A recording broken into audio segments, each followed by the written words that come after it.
അനുഗ്രഹിക്കപ്പെട്ടവരെ, യഹോവ ഒരു വീട് പണിതു തന്നു, യഹോവ തന്നെ പരിപാലിക്കുന്നു. യഹോവ വീട് പണിയാതിരുന്നാൽ പണിയുന്നവൻ വൃഥാ അധ്വാനിക്കുന്നു. യഹോവ പട്ടണം കേൾക്കാതിരുന്നാൽ കാവൽക്കാർ വൃഥാ ജാഗരിക്കുന്നു. സങ്കീർത്തന ഭാഗമാണ് ഞാൻ ഇവിടെ ഉദ്ധരിച്ചത്. ദൈവത്തിന്റെ അനന്തമായ കൃപയാൽ ഒരു ഭവനം ഇവിടെ പണിയുവാനായി ഇടയായി. അതിനകത്ത് സന്തോഷത്തോടെ വസിക്കണമെന്നൊക്കെ നമുക്ക് ഒരുങ്ങുകയാണ്. നമ്മുടെ രീതി അനുസരിച്ച് ഭവനം നിർമ്മിക്കപ്പെട്ട് കഴിഞ്ഞാൽ അത് വിശുദ്ധീകരിച്ച് അതിന് 4 വർഷങ്ങളിലും കേവല സ്ലീവാരുടെ അടയാളം കൊണ്ട് മുദ്രകുത്തി അതിനുള്ളിലാണ് രക്ഷാകവചമായി അവയെ സ്വീകരിച്ചാണ് അതിൻ്റെ ഉള്ളിൽ നാം വസിക്കുന്നത്. അത് ഈ ഭവനത്തിലുള്ളവർക്കും ഈ ഭവനത്തിനെ കടന്നു വരുന്നവർക്കും അനുഗ്രഹപ്രദമാകുന്നു എന്ന് നാം വളരെ വിശ്വസിക്കുന്നു. പഴയ പുറപ്പാട് പുസ്തകത്തിൽ ഇസ്രായേൽ മക്കൾ കനാൻ ദേശത്തേക്ക് പോയ സംഭവത്തിന്റെ അവസാന ബാധയെ കുറിച്ച് നമുക്കറിയാം. ഫറവോനുമായിട്ട് മൽപ്പിടുത്തം പലതുണ്ടായി. അവസാനം ഒരു ബാധ യഹോവയായ ദൈവം ഫറവോൻ മിസ്രയീമിന് കൊടുത്തു, കടിഞ്ഞൂൽപുത്ര സംഹാരം എന്ന പേര്. പക്ഷെ ഇസ്രായേൽ മക്കൾ അധിവസിക്കുന്ന ഒരു സ്ഥലമായതുകൊണ്ട് ഒരടയാളം ഇസ്രായേൽ മക്കളുടെ ഭവനങ്ങൾക്ക് അടയാളമായിട്ട് കൊടുത്തു. കാരണം സംഹാരം പ്രവേശിക്കാതിരിക്കാനായിട്ട് കുഞ്ഞാടിനകത്ത് അതിന്റെ രക്തം കട്ടിളപ്പടികളിൽ തളിച്ച് അതിനകത്ത് പാർക്കുന്ന ആർക്കും ഒരപകടവും ഉണ്ടാവുകയില്ല എന്നുള്ളതായിരുന്നു. സംഹാരം വന്നു. ഇസ്രായേലിന്റെ മനുഷ്യ മൃഗങ്ങൾ എല്ലായിടത്തും സന്ദർശിച്ചു. കടിഞ്ഞൂലുകളെല്ലാം മരിച്ചതായിട്ട് നാം വായിക്കുന്നു. എന്നാൽ ഇസ്രായേൽ ഭവനങ്ങളിൽ ഒരിടത്ത് പോലും സമാധാനം പ്രവേശിച്ചില്ല. കാരണം കുഞ്ഞാടിനെ അകത്ത് അതിന്റെ രക്തം കൊണ്ട് ഭവനങ്ങൾക്ക് കാവലുണ്ടായി. പുതിയ നിയമത്തിൽ കുഞ്ഞാടെന്ന് പറയുന്നത് കർത്താവാണ്. കർത്താവായ യേശു തമ്പുരാന്റെ യാഗമാണ് നമ്മെ സംബന്ധിച്ച് രക്ഷയുടെ അടയാളമാണ് നിൽക്കുന്നത്. അത് കാൽവരി ക്രൂശിലാണ് പരമയാഗമായത്. നാം അതുകൊണ്ട് കുഞ്ഞാടായ കർത്താവായ യേശു തമ്പുരാൻ യാഗമായതായ കുരിശിനെ സ്വീകരിക്കുകയും ആ കുരിശ് നമ്മുടെ ഭവനങ്ങളിൽ ചാർത്തി രക്ഷ നേടുകയും ചെയ്യുന്ന വലിയ അനുഭവമാണ് ഉള്ളത്.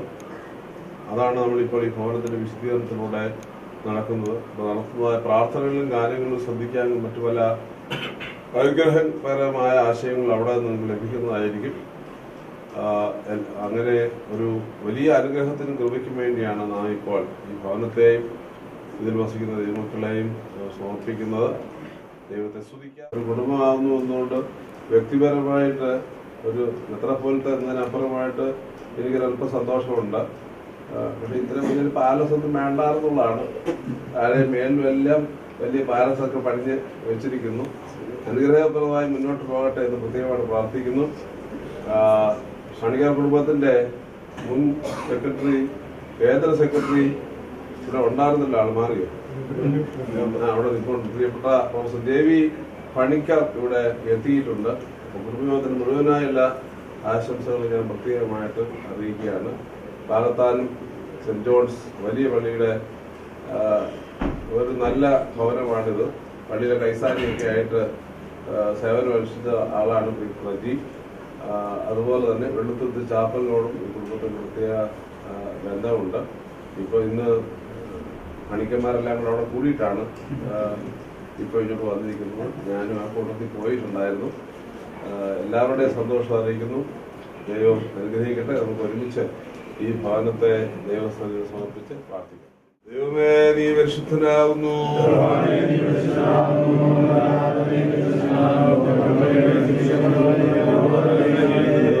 നീ പരിശുദ്ധനാകുന്നു.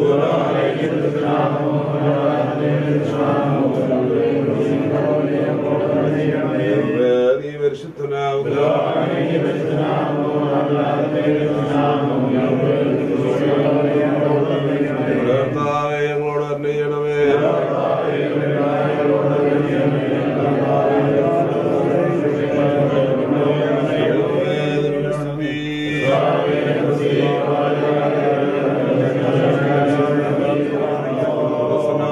പിതാവേ,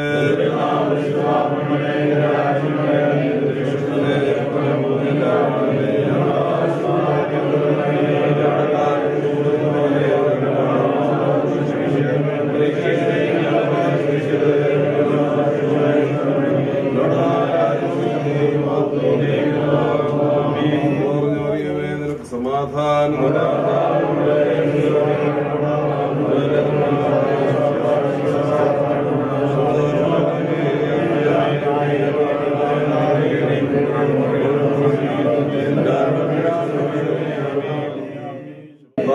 ിന്റെ സമാധാനവും ശാന്തിയും ഈ ഭവനത്തിൽ വസിപ്പിച്ച് ഇതിനുള്ള സകലത്തെ അനുഗ്രഹിക്കണമേ. ഇതിലെ വരവ് ചെലവുകൾ തിരുനാമോത്തിനും ഇതിന്റെ പരിപാലനത്തിനുമായി തീരുമാറാകണമേ. നിന്നിൽ നിന്നുള്ള സർവ്വ നന്മകളാലും അനുഗ്രഹങ്ങളാലും ഇതിനെ ഐശ്വര്യപ്പെടുത്തണമേ. ഇതിൽ വസിക്കുന്നവർക്ക് പ്രസന്നത നൽകണമേ. ആയുഷ്കാലം മുഴുവനും രഹസ്യകാര്യങ്ങളിലും പരസ്യകാര്യങ്ങളും ഇതിനെ പ്രതിപ്പെടുത്തുവാനിടയാകണമേ. ഞങ്ങളുടെ കർത്താവ് നിത്യവരുടെ വാങ്ങിപ്പവർക്ക് ആശ്വാസം നല്ല ഓർമ്മയെ നൽകണമേ.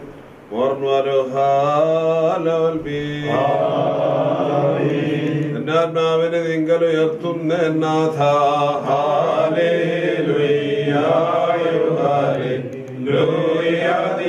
ശരണം ലജ്ജിക്കരുതേ, ഞാൻ വൈരികൾ എന്നെ ചൊല്ലി പുകഴരുതേ.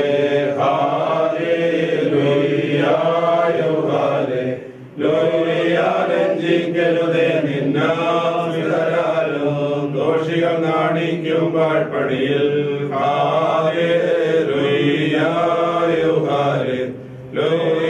നാദാദിൻ പാതകൾ എന്നെ കാട്ടിടുക, അറിയിക്കണമെന്നെ നിൻ ചെറുവഴികൾ.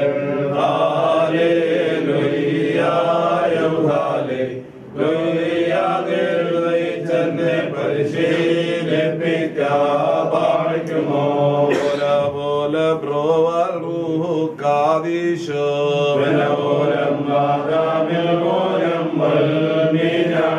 വത്സലനെ ജലനിധിയിൽ നിബിയോനായേ വീണ്ടവനെ ദുരിതമഹാജലനിധിയിൽ അടിയാരെ വീണ്ടീടേണം.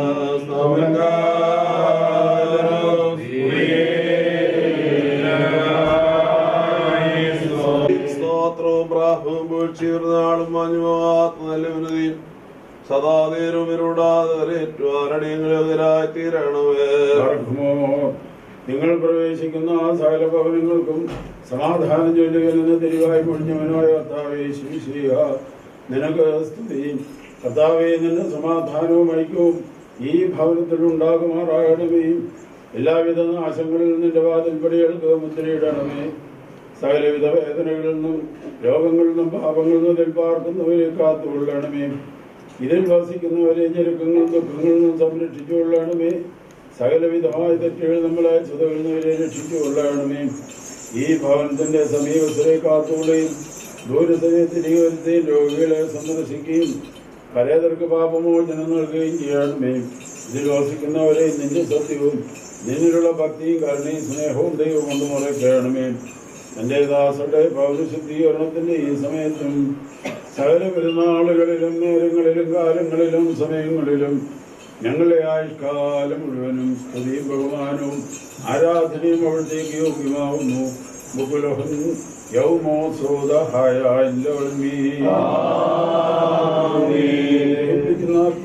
ദൈവം പരിശുദ്ധ തത്വത്തിന്റെ ദൃഷ്ടാന്തത്തിൽ തന്റെ സ്നേഹിതനായ അബ്രഹാമിന്റെ അടുത്ത് ചെന്നു. അവിടുന്ന് തന്റെ ബഹുമാന്യതയുടെ ഉന്നതത്തിൽ ഇറങ്ങി വന്ന വൃക്ഷത്തണലിൽ വിശ്രമിച്ചു. പർദീസായ വൃക്ഷങ്ങളെ നട്ടവൻ ദരിദ്രനെ പോലെ ഭൂമിയിൽ കൂടി സഞ്ചരിച്ചു. സ്വർഗം തന്റെ സിംഹാസനവും ഭൂമി പാദപീഠവും ആയിരിക്കുന്നു. നിസാറിനെ പോലെ അബ്രഹാമിന്റെ അടുത്ത് ചെന്നു. മാലാഖമാർക്ക് പോലും നേരെ നോക്കുവാൻ കഴിയില്ലാത്തവനായ ദൈവത്തെ അബ്രഹാം കണ്ട് ഓടിച്ചെന്ന് തിരുവൻപാകെ വന്ദിക്കുകയും, കർത്താവേ, അവിടുത്തെ ദയാദൃഷ്ടി എന്നിലുണ്ടെങ്കിൽ അവിടുത്തെ ദാസനെ വിട്ടുപോകരുത്. ഞാൻ അല്പം വെള്ളമെടുത്ത് അവിടുത്തെ കാലുകളെ കഴുകിക്കൊള്ളട്ടെ. വൃക്ഷത്തിന്റെ കീഴിൽ വിശ്രമിച്ച് അപ്പകഷ്ണങ്ങളെടുത്ത് ഭക്ഷിച്ച് തൃപ്തിയായ ശേഷം പോകാം. അവിടുന്ന് ഇങ്ങനെ ഈ ദാസന്റെ അടുത്തുകൂടി കടന്നു പോകാനിടയായല്ലോ എന്ന് അപേക്ഷിക്കുകയും ചെയ്തു. അവിടുത്തെ മകനീയതയ്ക്ക് ഇത് പ്രീതികരമായി തോന്നുകയും ക്ഷീണിതരെ പോലെ അവിടെ വിശ്രമിക്കുകയും സ്വദാസനായ അബ്രഹാം വിളമ്പി കൊടുത്ത ഭക്ഷണം വിസ്മയകരമാംവിധം ഭക്ഷിക്കുകയും അവനെയും ഭാര്യയായ സാറയെയും അവന്റെ സമ്പാദ്യങ്ങളെയും അനുഗ്രഹിക്കുകയും ചെയ്തു. ദൈവമായ കർത്താവേ, തിരുവൻപാകെ ഞങ്ങൾ അർപ്പിച്ചിരിക്കുന്ന ഈ സുഹൃത്തും മൂലം ഈ നിന്റെ ദാസരുടെ ഭവനത്തെയും സമ്പത്തുകളെയും അനുഗ്രഹിക്കണമേ. കർത്താവേ, ഇപ്പോൾ ഈ ഭവനത്തിന് ചില നിവാസികൾക്കും വേണ്ടി കരുണയും കൃപയും നിന്നോട് ഞങ്ങൾ യാചിക്കുന്നു. ഈ ഈ നിന്റെ ദാസടയാജനത്തിന് സന്നയിലെത്തുകയും ഈ ഭവനം ഐശ്വര്യമുള്ളതായി തീരുകയും ഇതിലെ നിവാസികൾ കുറ്റമില്ലാത്തവരായി തീർന്ന് രക്ഷ പ്രാപിക്കുകയും ചെയ്യണമേ. നിന്റെ കുഞ്ഞാടുകൾ നിന്റെ പുൽമാലികൾ മേവുകയും പെണ്ണാടുകൾ നിന്റെ തന്മൂല തൃപ്തരാവുകയും ഞങ്ങളെല്ലാവരും നിന്നിൽ നിന്ന് കണ്ണ പ്രാപിക്കുകയും ചെയ്യുമാറാണമേ.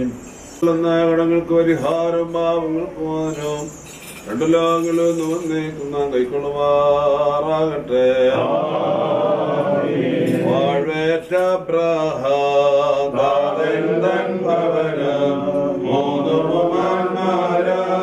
സാക്ഷാൽ മണവാളൻ മശിഹ സക്കായ് ഭവനത്തെ വാഴ്ത്തി ആരാധകരേറിയ വീട്ടിൽ ധൃത്വം വാണിടണമേ. നൽ തലമുറയാരിതു വാഴ്ത്തപ്പെടണം. ഏവൻഗേല്യോനിൽ മോറാൻ ശിഷ്യരോടായി ചൊല്ലിക്കേട്ടെ ഞാൻ കൈക്കൊള്ളൂ നിങ്ങളുടെ വീടേ. ആ വീടെന്നെ കൈക്കൊള്ളൂ. അബ്രഹാമിൻ ഭവനം പോൽ ഞങ്ങളണഞ്ഞൊരു ഭവനത്തെ രക്ഷകനെ വാഴ്ത്തുക തൃക്കൈയാൽ പാറിക്കുമോ. ബ്രവാൽ റൂഹു കാദീശോ ശൂന്യാരണ്യത്തിൽ നേടി സംതൃപ്തി ജനമഞ്ചപ്പത്താൽ ശ്രേഷ്ഠാചാര്യന്മാരാർന്നു ഈ ഗേഹത്തെയും ഇതിനുള്ളിൽ പാർപ്പോരെയും രക്ഷകനെ തൃക്കൈയാൽ വാഴ്ത്തണമേ. നൽ തലമുറയാൽ ഇത് വാഴ്ത്തപ്പെടണം. മനോലം മാതാവിൽ മൂലം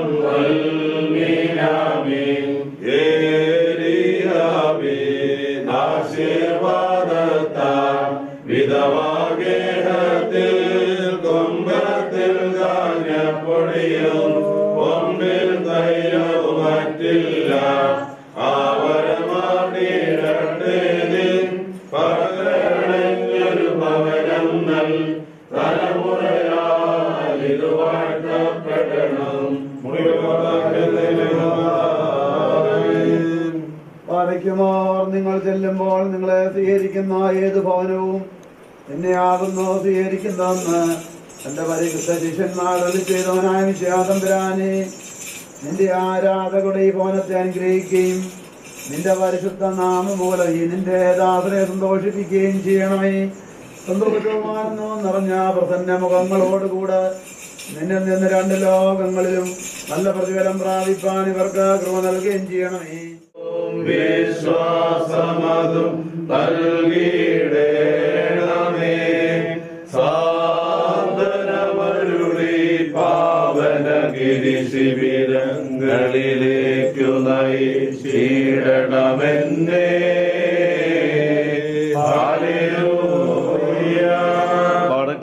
നാം അടക്കത്തോടും ഭയത്തോടും വണക്കത്തോടും ചെവി കൊടുത്ത് നമ്മുടെ വായിക്കപ്പെടുന്ന നമ്മുടെ കർത്താവ് യേശു മിശിഹായുടെ വിശുദ്ധേവൻ ഗേലിയോനിലെ ദൈവത്തിന്റെ ജീവനുള്ള വചനങ്ങളുടെ അറിയിപ്പിനെ കേൾക്കണം.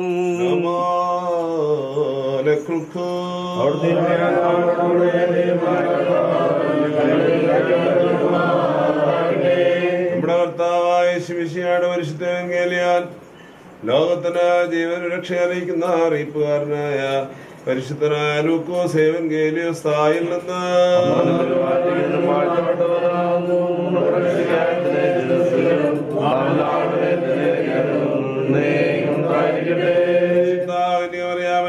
ശരീരം ധരിച്ച ജീവനുള്ള വചനവും ദൈവവും നമ്മുടെ കർത്താവും രക്ഷിതാവുമായ യേശു മിശിഹായുടെ മനുഷ്യാവതാര വ്യാപാര നാളുകളിൽ ഇവ ഇപ്രകാരം സംഭവിച്ചു. യേശുദമ്പുരാൻ എറിഹോൽ കൂടി കടന്നു പോകുമ്പോൾ ധനവാൻ ചുങ്കക്കാരുടെ പ്രമാണിയുമായ സക്കായ് എന്നിവരുള്ള ഒരു യേശുവാരാണെന്ന് കാണുവാൻ ആഗ്രഹിച്ചു. പുരുഷാർന്ന് മുത്തോത് കഴിഞ്ഞില്ല. എന്തെന്നാൽ സക്കായ് പൊക്കം കുറഞ്ഞവനായിരുന്നു. അവൻ യേശുവിനെ കാണുവാനായിട്ട് മുമ്പേ കൂടി ഒരു കാട്ടത്തിയിൽ കയറിയിരുന്നു. അതിലായിരുന്നു യേശുദമ്പുരാൻ പോകേണ്ടിയിരുന്നത്. ആ സ്ഥലത്തെത്തിയപ്പോൾ യേശുദമ്പുരാൻ അവർ കണ്ടിട്ട് അവനോട്, സക്കായ്, നീ വേഗം ഇറങ്ങി വരിക, ഇന്നെനിക്ക്